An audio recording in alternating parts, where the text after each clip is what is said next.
Qatada rahimahullah says, "Ma ba'ath Allahu nabiyyan illa hasan al-wajh hasan al-sawt." That Allah has never sent a prophet except that prophet had a beautiful face and a beautiful voice.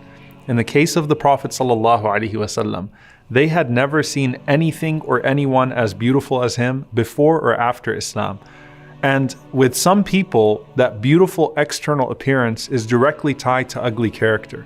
In the case of the Prophet ﷺ, as stunning and as beautiful as his appearance was, his character, for which Allah praised him, was even more beautiful.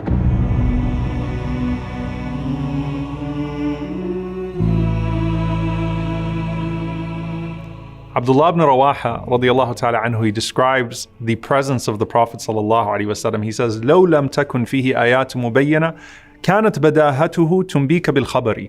That if the Prophet sallallahu alaihi wasallam had nothing but his presence, if he didn't recite anything, if he didn't say anything, you would look at him and you would already know that there was something divinely beautiful about him.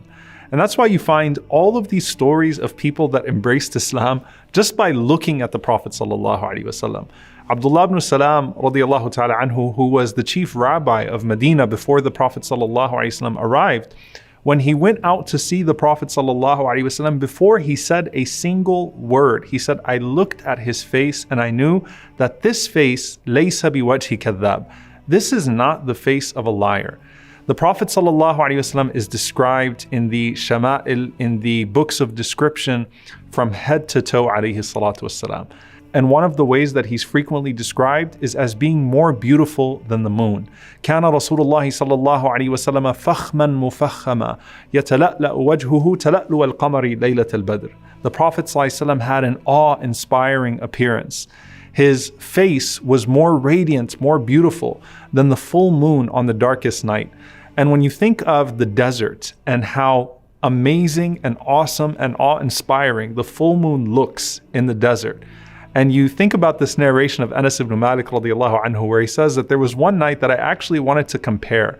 I looked at the full moon and then I looked at the face of the Prophet sallallahu alaihi wasallam, and I asked myself which one is more radiant, and I came to the realization that the Prophet ﷺ's face was more radiant, was more beautiful than the full moon in the desert. And the full moon is not just beautiful, it's so captivating you can't look at anything else. As for everything else about him sallallahu alaihi wasallam, it was perfectly balanced. Remember, Allah Azza wa Jal describes Jibreel alayhi salam as coming to Maryam alayhi salam in the form of a perfectly symmetrical man, basharan sawiya. With the Prophet sallallahu alaihi wasallam, everything was perfectly set. He wasn't too tall, nor was he too short.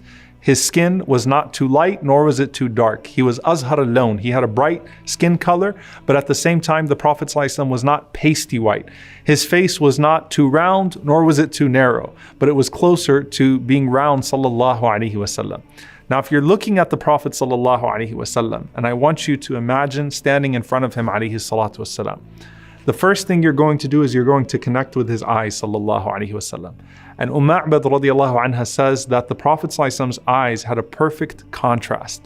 The black was exceedingly black in his eyes, and the white was exceedingly white. His eyelashes, alayhi salatu wasalam, were so long that it looked like they naturally had kuhul, they naturally had an eyeliner on them. And they were always moist from his tears, sallallahu alaihi wasallam. He had these large curved eyebrows, and they were full, and they almost connected, but there was a beautiful space right between them where the light would shine. Azim al-hama. The Prophet ﷺ is described as having a prominent forehead. And in his forehead, there was a vein that would only show when he became upset, sallallahu alaihi wasallam. As for his nose, alayhi salatu wasalam, was not flat, nor was it too pointy. But the Prophet ﷺ had a finely sloped nose. And they described it as having a unique glimmer to it. So it shined in a way that when you were away from him, sallallahu alaihi wasallam, you might have assumed that it was larger than it actually was. But when you came close to him, you realized that it was just the shine of his nose that made it so prominent. When he opened his mouth, sallallahu alaihi wasallam, you would notice his teeth, and they were perfectly set. Remember, he used to use the siwak at least 5 times a day. So his teeth, alayhi salatu wassalam, were described as white as hailstones, and they weren't clustered together. they were set in a way that there was a fine line between each of those teeth. And his mouth, alayhi salatu wassalam, was wide, and he's described as having a perfect articulation. His words were crisp. You could hear everything he said, sallallahu alayhi wasallam. And his voice was melodious, and it had a natural echo to it, sallallahu alayhi wasallam.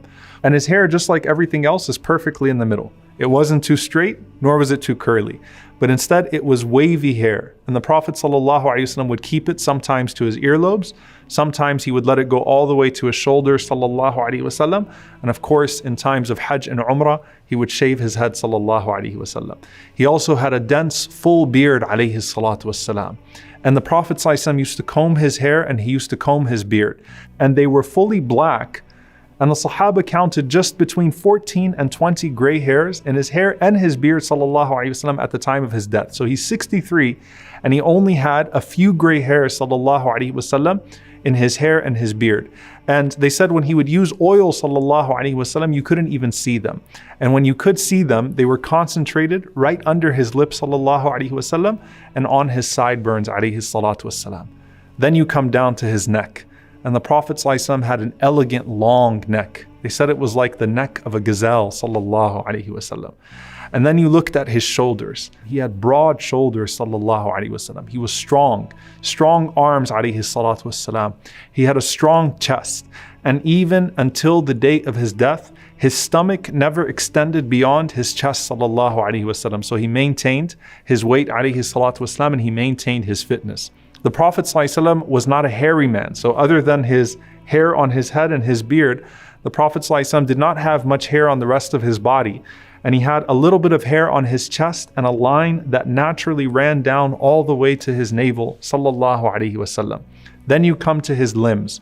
And the Prophet ﷺ is described as having well-defined big limbs. So he had big bones, big hands, big feet. He had large calves, sallallahu alaihi wasallam.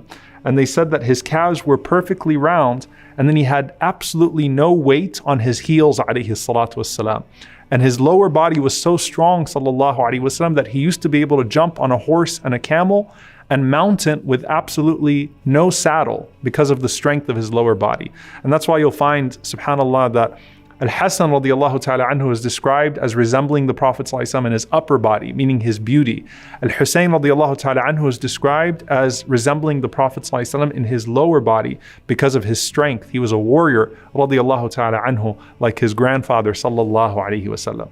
Despite that, Anas ibn Malik radiallahu ta'ala anhu says that his hands and his feet were smoother than silk, and water would slither right off of the hands and the feet of the Prophet sallallahu alaihi wasallam. And he had a beautiful scent, alayhi salatu wassalam.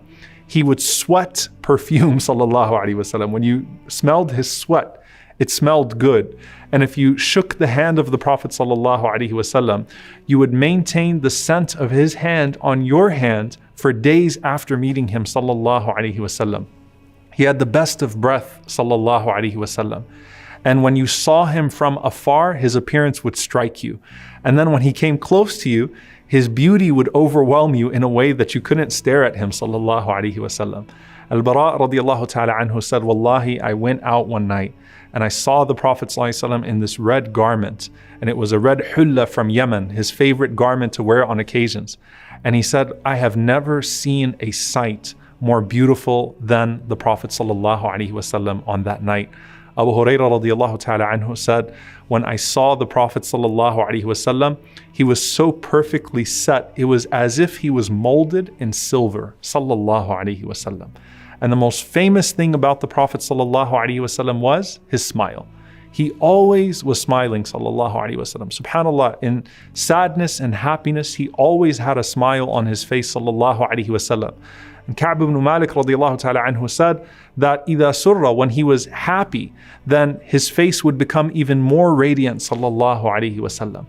And I want you to just capture this for a moment. How is it that the Prophet ﷺ smiled so much, yet he's also described as mutawasil al-ahzan, as always being in a state of grief, as da'im al-fikra, as always being in a place of deep thought. Laysa lahu raha, he never had a break, sallallahu alaihi wasallam. He always was carrying so much.